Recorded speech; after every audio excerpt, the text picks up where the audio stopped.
We got Rhodes reporting that the Chicago Bulls and Sacramento Kings are in active trade talks around one DeMar DeRozan. We're going to play the clip. We're going to talk about it, what it could mean, all that and more right after this.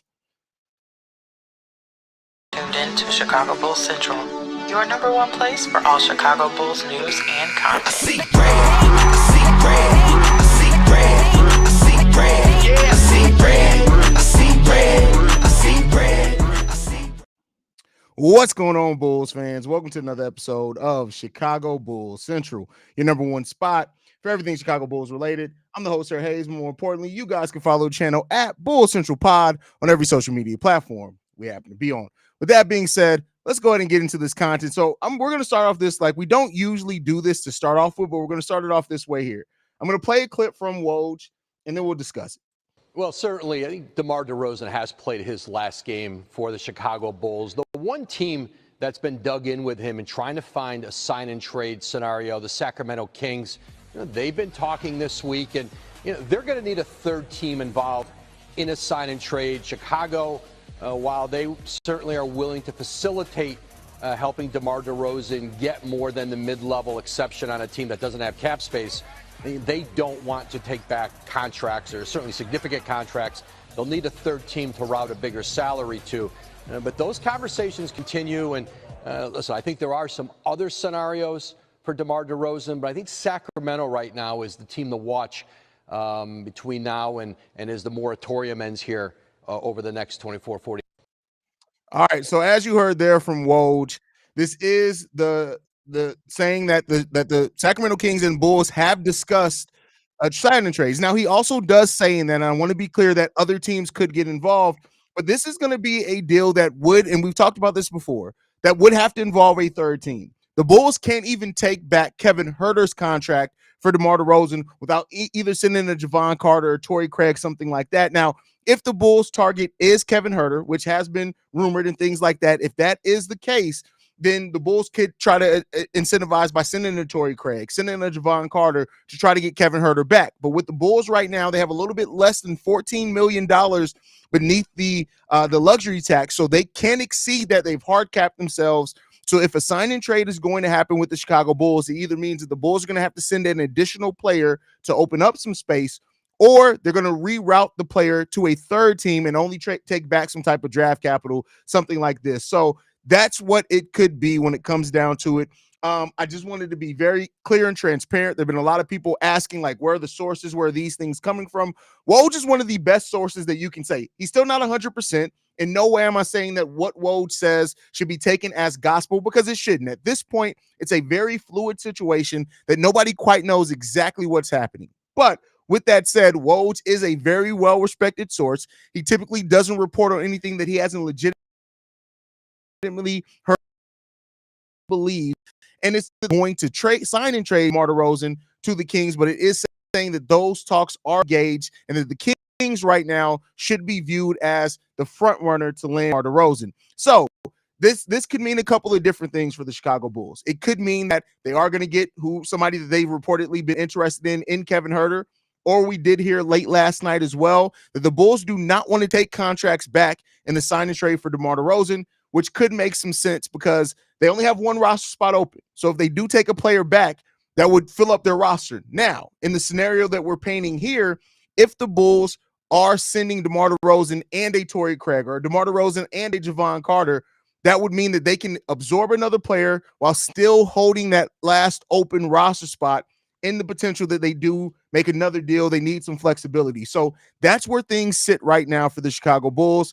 This is again the kind of the latest in a saga of DeMar DeRozan, kind of just talking about where DeMar DeRozan could go. He's basically the best free agent left on the board, and so because of that, it's natural to expect the talks to kind of gear more towards DeMar DeRozan as this free agency goes on, and as he still does not have a home, and so. It makes sense. Now, as teams have seen kind of all him and Miles Bridges are probably the best free agents left on the market, I would say.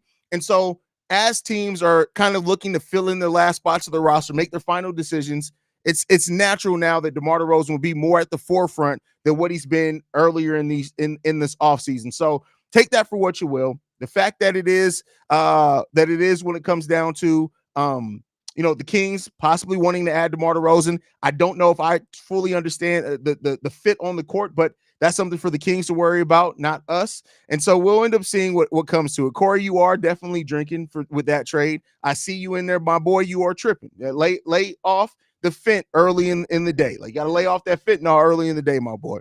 But just some little jokes toward Corey there. But so this is the latest. And you guys know when news drops, we drop. And so I wanted to bring this news here. And, if the Kings ultimately are involved with DeMar DeRozan talk, it shouldn't surprise anybody. The Kings and the Bulls have been talking trades almost for a year now, off and on. So they kind of are already familiar with what each other would be interested in. The Kings know what players that they have that the Bulls have some interest in. So if this is something that the Kings are sure about doing, I would not expect it to take very long. We could get the answer as early as today. I was hoping that this wouldn't go as into the weekend. It could very well, especially with the holiday kind of maybe limiting some things. But if DeMar DeRozan, I'm sure he wants to also know his destination as soon as possible.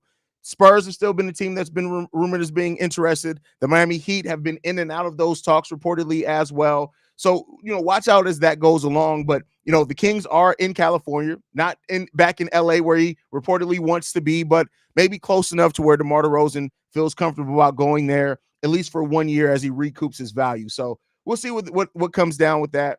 But ultimately, I think that this DeMar situation is I would not be surprised if we have a resolution on this by Monday. Now, I want to make sure that resolution may not include the Chicago Bulls. There's a complete world in which the Kings try to get this done without having to do a sign and trade with the Bulls, especially if the Bulls are hesitant to take contracts back. They could try to do that by trading off other assets and signing DeMar a different way. So that is still an option, but keep a lookout for how the Chicago Bulls get involved in this type of sign and trade to try to recoup any assets back that they can get. So let's see how you guys are feeling about this. Hi, Haize. Best regards from Switzerland. Thank you for supporting all the way from over in Switzerland. I appreciate the hell out of everybody from overseas that supports, man. Let's see what else we got. I wonder what would Philly have interest in taking Torrey Craig since they still trying to fill out their roster. I don't know how that implicates their salary cap situation in signing mostly minimum contracts. I mean, Torrey Craig is a minimum contract, so theoretically, but it's different when you acquire one. We'll see. I mean, I don't know. We haven't really heard anything as far as Torrey Craig, anything like that, but we'll see. What's my schedule for the live? I don't have any schedule. I go live when news drops. That's what the schedule is. We have heard Zach to the Kings all this time, only for it now to be to DeMar. I mean, that's the thing, though, is that the Kings may have very well thought, hey, we're going to be priced out of DeMar DeRozan, or they could have had Zach LaVine on their board. They end up signing Malik Monk, and they could look at it now and saying, hey, we can acquire DeMar DeRozan for less money, less long-term implications as well. We got Malik Monk to help stretch the floor with shooting threes, things like that. DeMar isn't really a three-point shooter, but maybe there's a world in which they look at having both those things. So wouldn't be surprised at that one for sure. So DeRozan 4 Fox? Hell no. Like, come on. What are we doing here?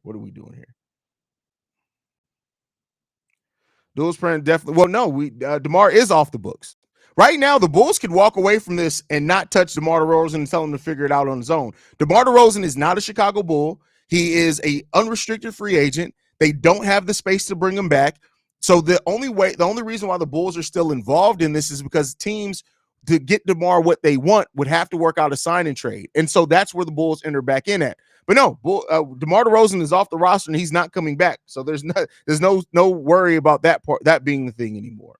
Any shot they buy Zach out? No, there's no chance that they're buying Zach out. None. There's way too many years, way too much money. Zach has no incentive to give up any money in a buyout. There's zero chance that they buy out Zach LaVine.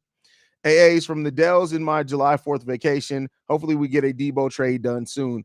I mean, we'll see. That's why I said that a DeMar DeRozan resolution could be coming soon, and that resolution doesn't have to include the Bulls. There's a complete possibility that it includes something else. So sign and trade with the Spurs, no reverse card that shit. Well, the thing is that the Spurs have enough money to sign them outright, so they wouldn't need a sign and trade. So that's what it comes down to. The new salary cap rules have been good for spreading talent out across the league, but bad for DeMar and Zach trying to find new teams. Hey, absolutely. Long time no see. This trade doesn't really make sense, but once this trade makes a lot of sense, that doesn't make any sense. And Vooch is probably not going anywhere, and it's not going for Nick Claxton. Like Nick Claxton already signed his deal. Like, do you just come in here to present things that you try to do in 2K without paying attention to what's happened in the league? Nick Claxton signed. He can't be traded anytime soon. So the Bulls definitely aren't trading Nikola Vucevic to go for Nick Claxton. Stop the fentanyl. Y'all gotta stop the fent, bro. Like lay off it. I've heard that they got the sprint, the fentanyl suckers now. So motherfuckers, you can't even tell if a motherfucker's eating candy or getting high. Y'all gotta lay off the fentanyl. Lay off the fent. Let it go. Lay off the fent.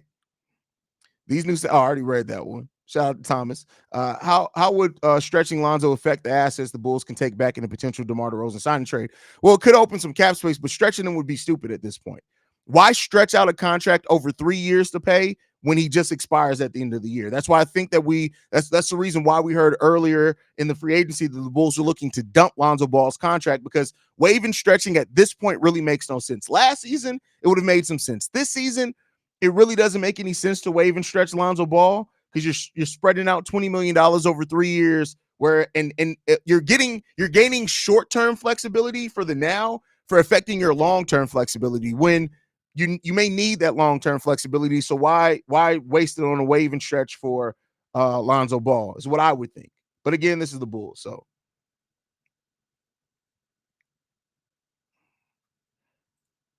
Haize, can they give Zach the John Wall treatment, just send him home to not wreck team chemistry? No, because unfortunately there's been new rules since then. Remember, the rules to sit players has started since then. And so I highly doubt that that's the case. Plus, at this point, if Zach LaVine is still on the roster, it's more beneficial to hold on to him to recoup some value, at least in my opinion. So Franz Wagner got a 5-year, $270 million contract. Shout out to Franz Wagner, bro. Shout out to Franz.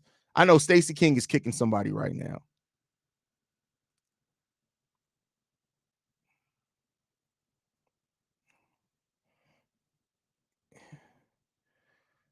That's crazy. Fentanyl lollipops is wild, bro.